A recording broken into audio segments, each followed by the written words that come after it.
Paksiw na tulingan.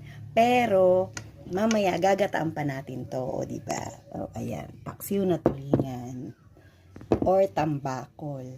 Diba? Lagyan natin ng bawang. Ayan. Luya. At sibuyas. Lagyan din natin ng sili maya-maya. O, diba? Ayan na siya. Ayan. Mamaya, gagataan natin. Kayod tayo ng niyog. Para tayo may panggata. O, diba? Kayod-kayod. Para nang sa ganon, makapagata tayo. Ganon lang talaga yun.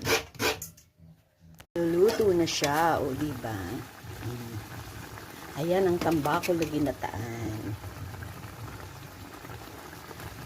Kaunting sili and malunggay. O, diba? Sarap. Ay, ang init. Nainitan ako.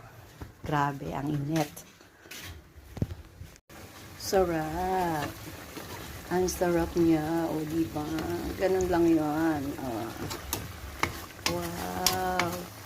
Nagmamanti-mantika na siya. O, diba?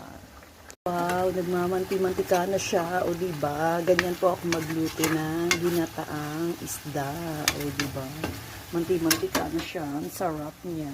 O, diba? Ganon lang po talaga. Luto-luto muna tayo pag may time. O, sarap. Hello. Ayan, luto na ng aking kanina nagpaksiw ako, 'di ba? Ngayon ginataan ko siya para lalong sumarap ang aking luto. O ayan, kita nyo naman, ho. Charan! Ito na yung ulo. Wow, mapapa-only rice na naman ako nito. Pasensya na, masarap ang ulam eh, 'di ba? O siya, kain po tayo.